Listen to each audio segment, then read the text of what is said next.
Hello, and welcome to a very special episode of Creating Powerful Impact. I'm your host, Shay Wheat, founder of Grace and Ease Productions, where we support entrepreneurs just like you with event-based strategies and marketing and sales skills to allow you to build your authority, your credibility, and your visibility in your industry. Today's guest, if you can't tell, is sitting right next to me. We're in a mastermind group together and we're like, oh my gosh, we're actually recording a podcast in like 2 days. And we said, why don't we actually do it while we're here? So I'm super, super excited to introduce to you my guest, Rudy Rodriguez, who is actually I didn't know this, a former naval officer and aviator, which is really kind of cool. Who definitely brings a unique and consultative coaching approach to help clients increase their sales. And who doesn't need more sales? I think everybody.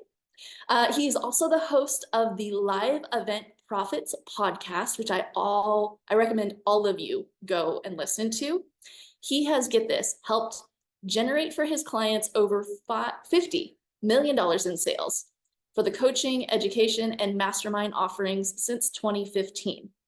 Now, Rudy's approach is very systematic and focused on tangible results, is why I love you so very much.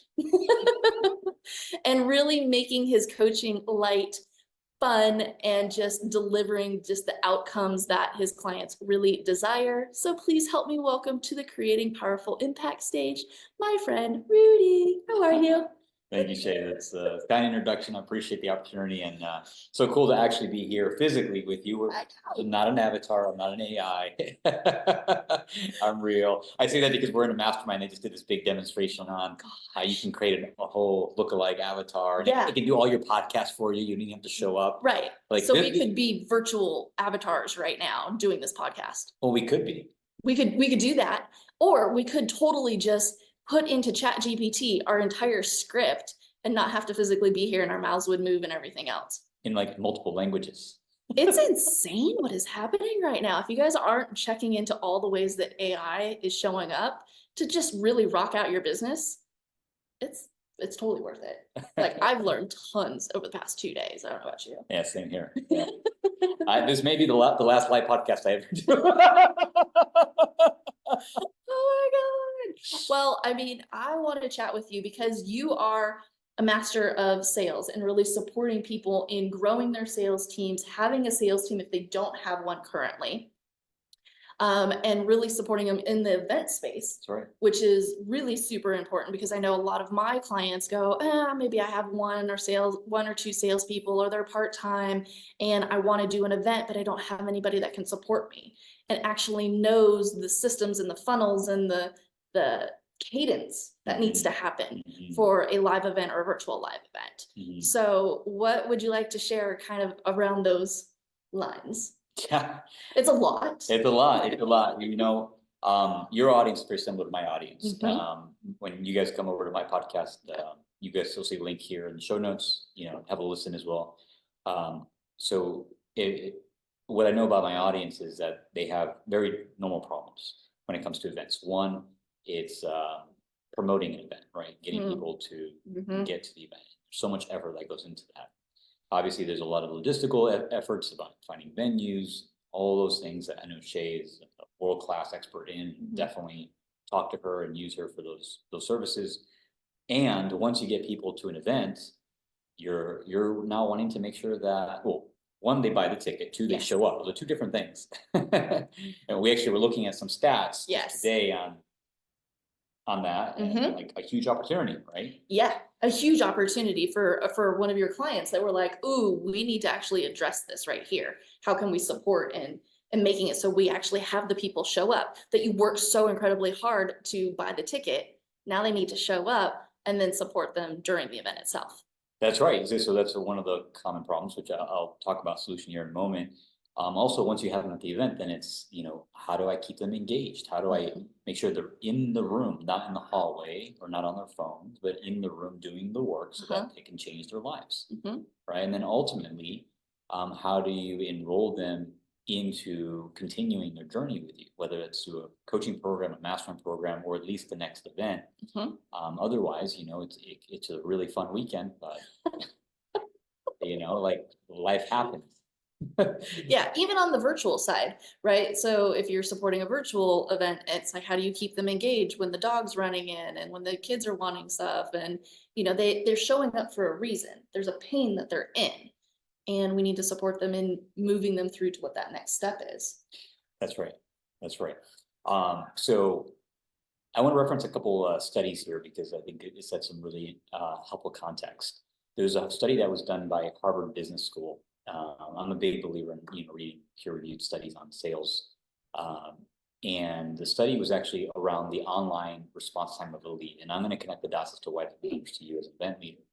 But essentially, they did two studies. One study was looking at, on average, across a cross-section of Fortune 500 companies, how quickly they respond to inquiries, right? Expressions of interest. And on average, I think the average company was somewhere in the ballpark of like between 3 to like more than 3 days for sure on average. There was a small percentage of companies that responded within 3 days. The vast majority is like 3 days or never, right? Yeah. To a response. What does that mean? Well, they did another study. And the other study was, okay, based on how quickly the response time happens, what is the likelihood that they're going to move forward or convert or at least have a conversation? And the short of it is the study found that waiting just 24 hours reduced the probability of conversion by 7 times. Wow. Yeah. Wow. And waiting 72 hours or more actually decreased it by 60 times or 6,000%. Yikes. Yeah. So how does that apply to events? All right. Again, coming back to all the efforts, right? It's online leads, but it shows human intent. I call this the law of diminishing intent, right? You as an event leader, you put in so much effort. You hired a great expert like Shay. You be promoted. You got the marketing. You even got people to show up, right? And maybe you even worked with a speaking coach, or maybe you are a world-class speaker, and you have no problem enrolling people from the front of the room. In fact, you did such a great job that you ask people to go to the back of the room and everyone gets up and goes to the back of the room. Congratulations. But guess what? You have a big problem, right? You have a very big problem because now you have a line. And guess what? People who are successful, they see the line, they're like, no, thank you. I will come back. I will come back. Come back. Oh my God, it's so true. I will come back and I will, I'll do it later.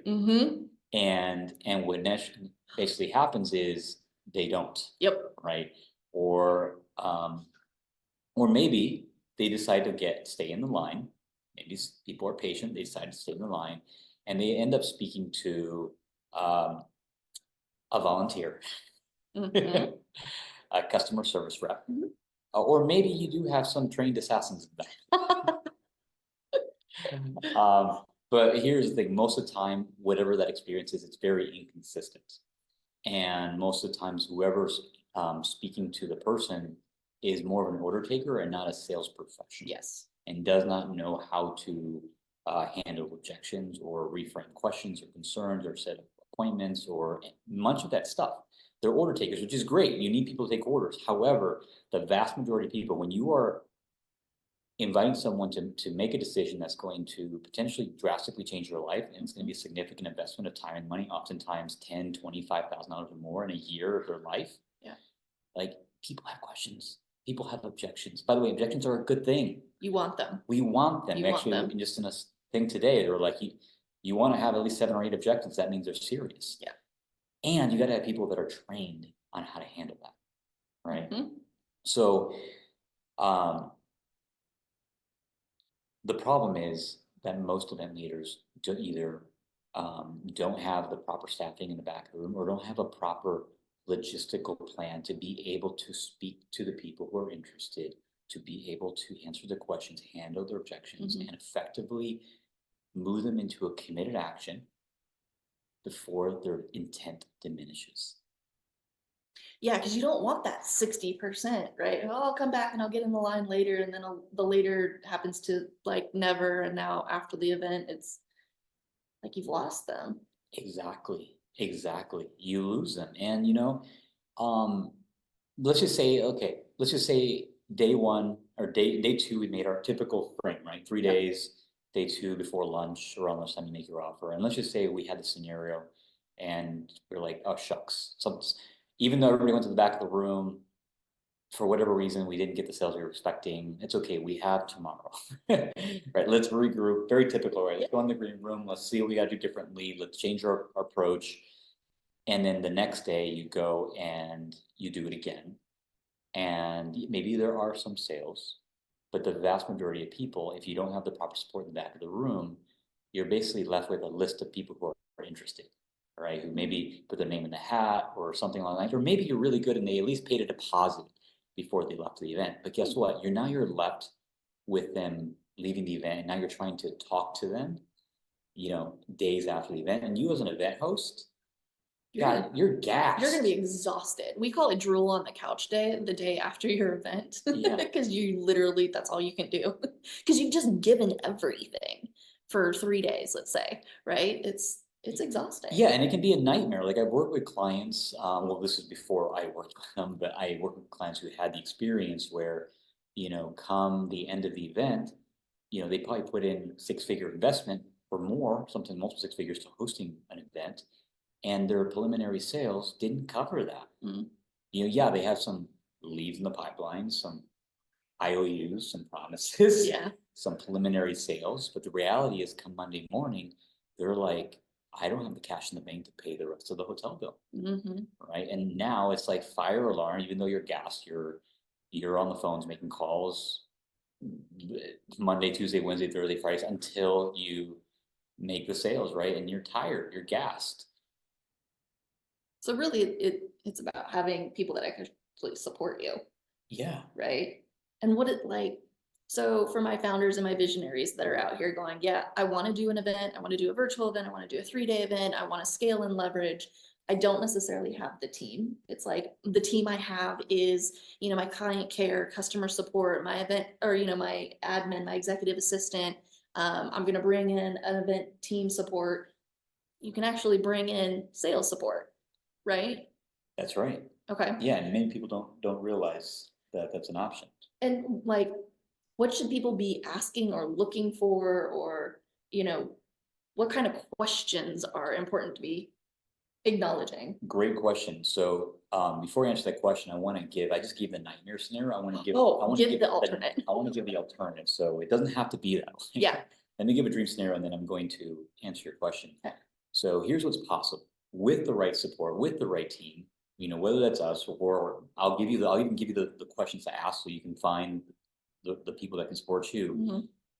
Imagine this, instead of that nightmare scenario, imagine that when you send people to the back of the room, they're met by professionals who actually schedule time to meet with them individually and actually understand their individual situation, actually handle their individual objections, concern, actually lead them to a committed action in the form of an application, a deposit, a contract being signed, by the way. You want that one. You really want that one. That's a costly mistake that unfortunately happens, and I make sure that doesn't happen. And you want to make sure it's a proper contract. That too. Yeah. And also expectations managed properly, because you don't want people joining your program misinterpreting what you're saying. Mm-hmm. I'm going to assume that if you're listening to this call and you're a listener to Shay, that you're an honest, trustworthy person, and you mean what you say, and you fulfill on your promises. And it doesn't mean people are not going to misunderstand what you're promising, right? So having a proper one-on-one, especially if it's a high ticket commitment, so that the expectations are clear, and then that person knows what the next best step for them is, that kickoff call, that welcome call. There's a personal connection. And so instead of that line, you actually have these individual conversations, you actually move people to action, and come Monday morning, you look at your bank account and you actually see cash in the bank from the sales. And even better, you have a sales partner who's handing you a briefcase or file full of contracts and a spreadsheet with data and able to report to you, hey, here are where all your attendees are. This is where they're at in the enrollment process. These are their objections. These are their concerns. These are, the ones that are scheduled for the kickoff call. Don't worry, we have follow-up scheduled with these people, and we will report to you every day this week. So you can now take some time off, enjoy, and get your energy up for that kickoff call, which is probably going to be in a day or two or later this week, Mm-hmm. right? In fact, one of my favorite scenarios is literally one of my clients last year. That Monday after the event, they just had a plane to Hawaii. Oh, that's nice. And they took some time off, and I was like, good, I'm glad. And I wanted to set that guy up for success so that he could do that and know that. And just know that it's being handled. As opposed to I got to make calls every day for the event to pay the hotel bill. Yeah, right? yeah. Yeah. Okay, so now what are the questions? Yeah, so solution, right? So when you are looking for a sales partner, by the way, I actually created a nice piece of content that specifically talks to this. So maybe I'll include that. Yeah. That content. Okay, we'll definitely put that in the show notes. Yeah, so you can expand on this specifically. The big picture, another shocking statistic, Dr. Bradley Smart, hiring expert from Top Grading, says that the cost of a mishire can be anywhere between 7 to 24 times what you would pay that person. And a sales role, especially in a high stakes environment, like an event, can be on the higher end of that because you don't get a whole lot of redos. In fact, you don't get a redo. And so it is probably, and maybe this is why people don't shy away from it, because it can be a very challenging thing to source, interview, hire, and also train a team. Mm-hmm. And you know what? You may not afford it. It may not make sense for your business to have a team year round all the time. You just need it for that event, 30 days prior, days after that launch, that promotion.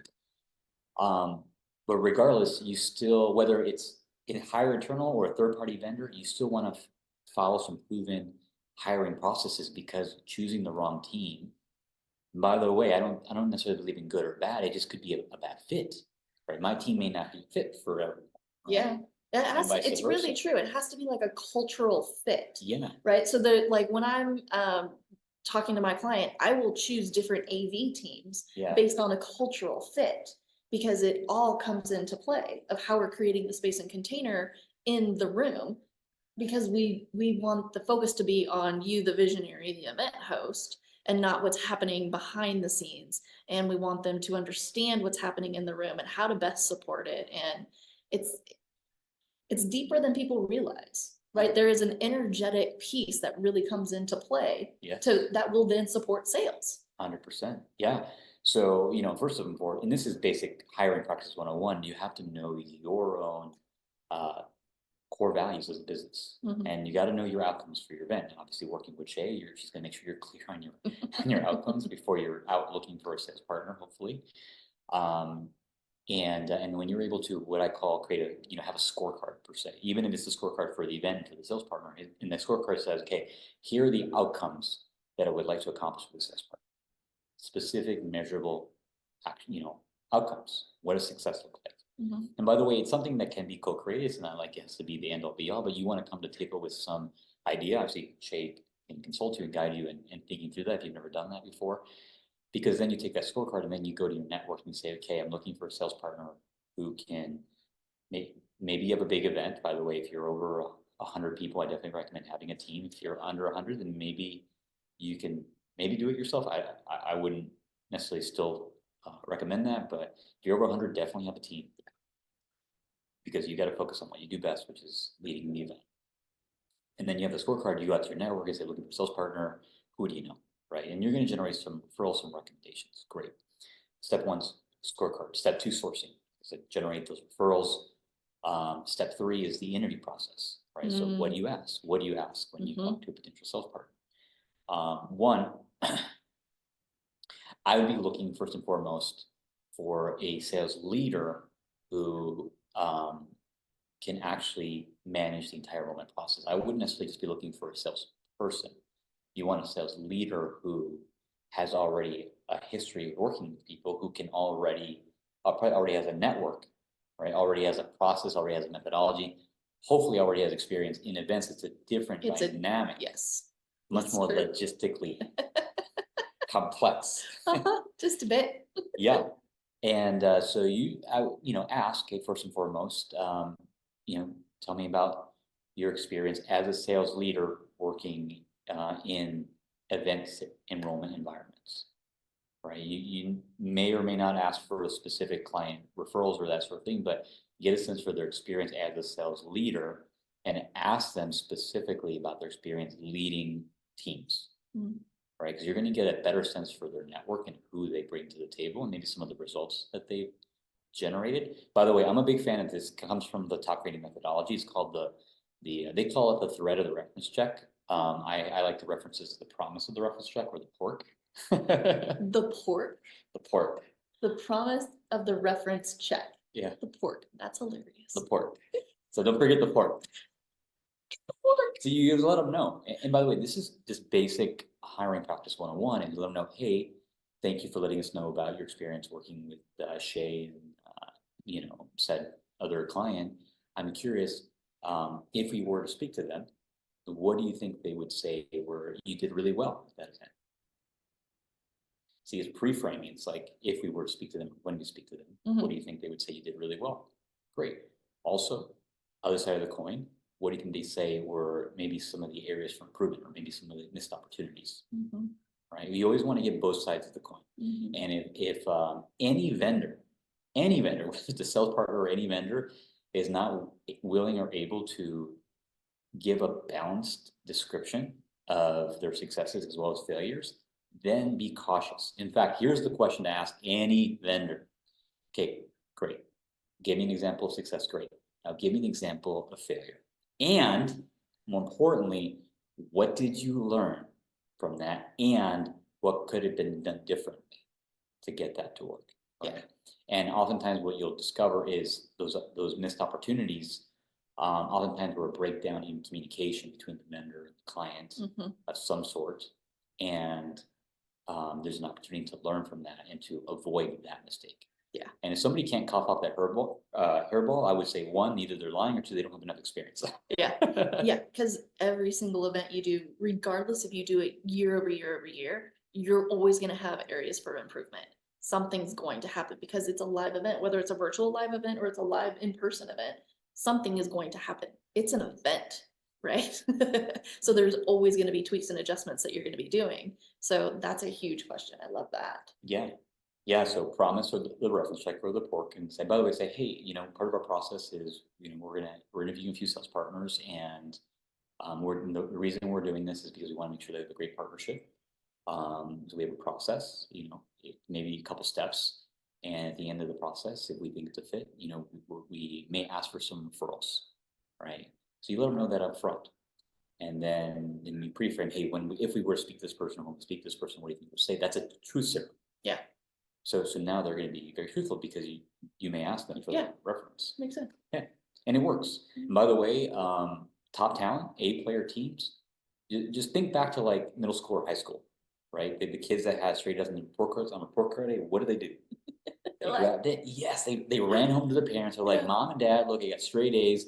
Where's my reward? Yeah, right. Right. It's true. It's true. So that's what happens when you have a scorecard and you have like this kind of conversation.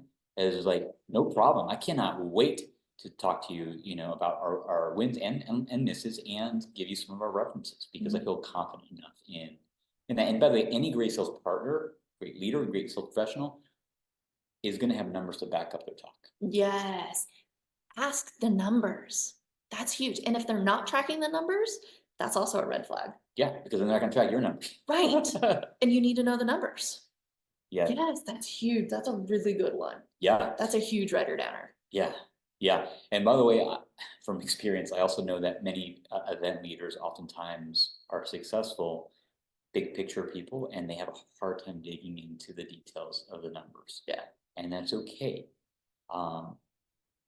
One of the key principles of success in business is surrounding yourself with team that supplement your weaknesses. Yes. You want to have a sales partner who is at least a sales leader who's data driven, that can, even if it's not your strength, can supplement it and be able to provide you not just data, but information, so that you can make intelligent decisions throughout the event, leading up to the event. Each single day, there should be a huddle of information. How many appointments did we set? How many appointments were completed? How many commitments were made? How many objections? What were the objections? What are people saying? Like, this information needs to be fed to you every single day during the event, so you know what's going on, so you can adjust your approach along the way.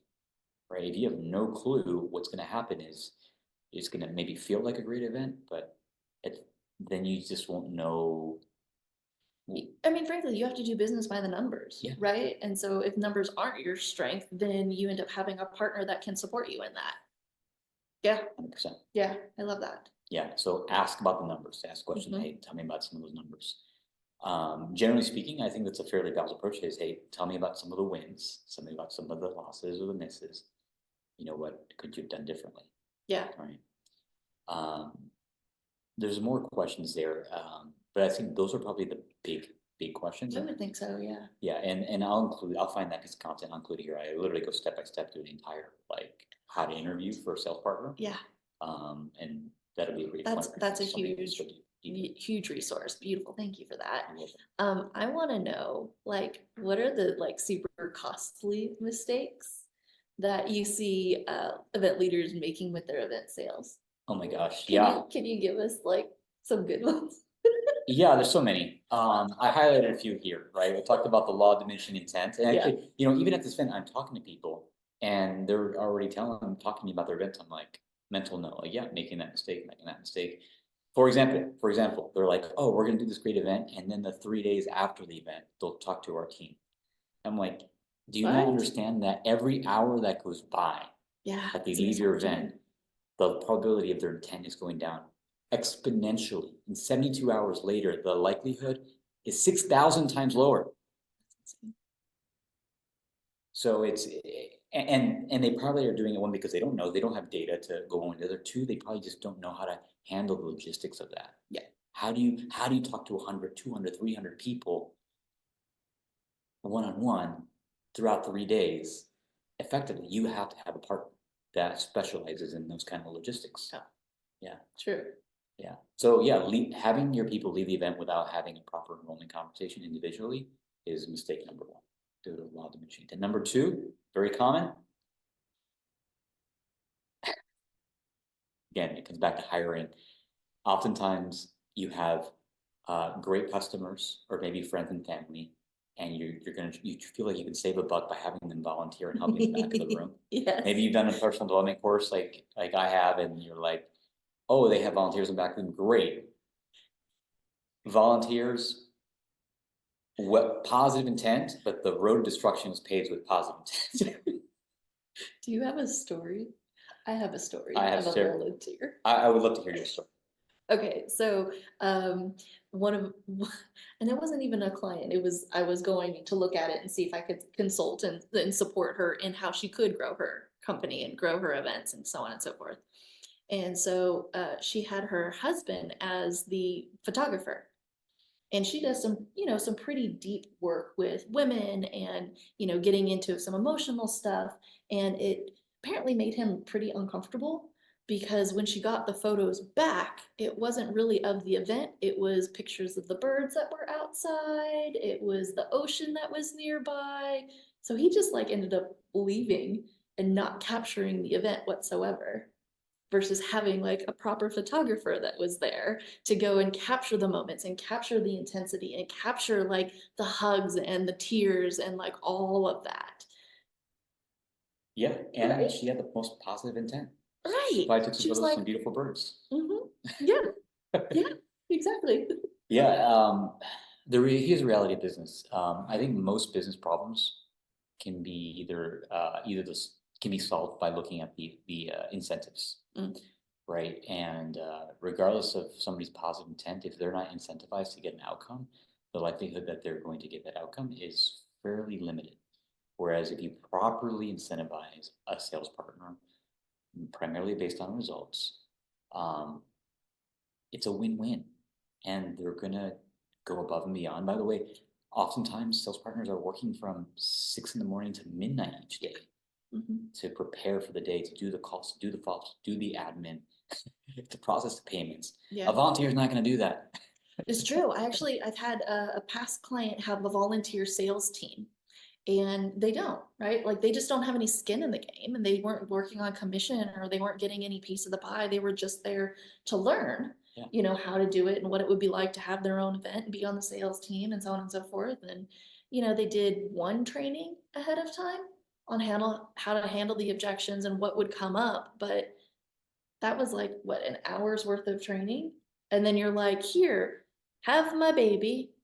take care of my baby and support me. You're breathing.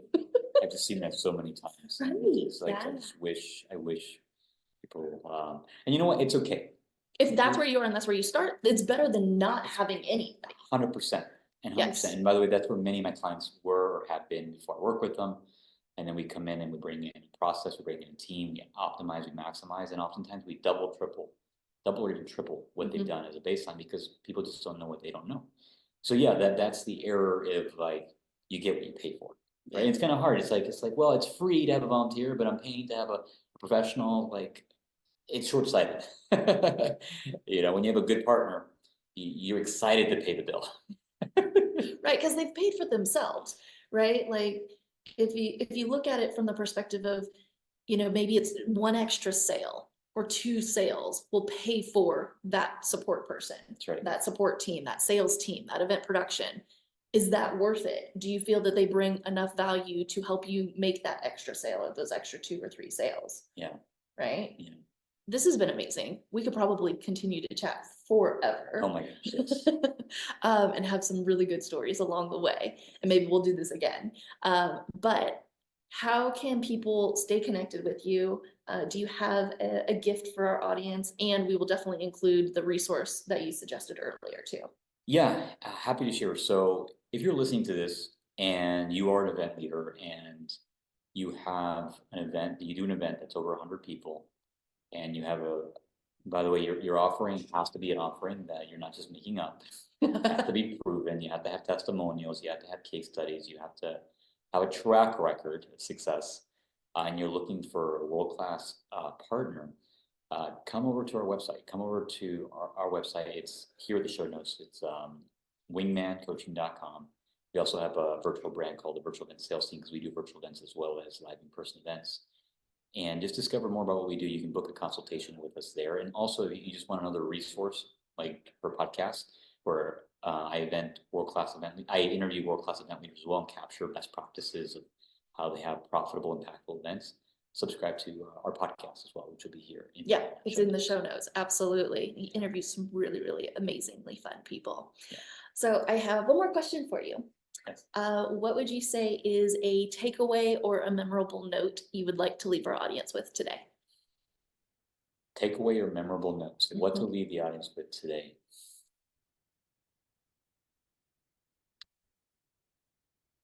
The speed of the leader, the speed of the pack is determined by the speed of the leader. I think the Eastern way of saying it is the fish rots from the head first. And what do I mean by that? What I mean by that is if you're struggling to find the right people for your business, whether it's a sales partner, an event manager or leader, if you're just having like a series of hard hires, I would go take a look in the mirror first. I know this is not the popular thing to say, but I just noticed in my own life that whenever I'm struggling and I see a pattern, I look to see where have I not learned my lesson, right? What leadership upgrade do I need to take? Right? Where am I not eating my own food? Right? And when you work on yourself as a leader, indirectly your business will succeed. If you're a higher level leader, you will attract higher level partners. You will be able to work with higher level sales partners, event leaders, etc. So for me, that's my guiding principle, is how do I improve my own ability as a leader, and starting with looking at my own stuff, working on my own stuff first. I love that. Yeah. I love that. Thank you for being with me. I'm so glad that we got to do this in person. Yeah, they didn't know this was going to be a personal development podcast stuff. Right? Oh my goodness. But so fun. So many diamonds. So thank you for being with us. And I want to thank you all for joining us on another episode of Creating Powerful Impact. I'm really excited for you to take all these lessons, all of these resources that you've learned here today, implement them. That's the key piece, so that you can create even more impact in your world. Until next time, have an outstanding rest of your day. Thank you, Shay. Real hugs. Real hugs. This is what it's like to have in-person stuff, right? All right, we'll catch you all later. Bye. Thank you so much for listening to the Creating Powerful Impact podcast. If you are a successful coach, speaker, author, or thought leader who would like to be on this program, simply visit creatingpowerfulimpact.com/guest. If you are someone who got something out of this interview, would you please do me a favor and share this episode on social media? Just do a quick screenshot with your phone and text it to a friend or post it on your socials. Also, if you know somebody that would be a great guest, tag them on social media to let them know about the show and include the hashtag Creating Powerful Impact. I love seeing all of your posts and great guest selections.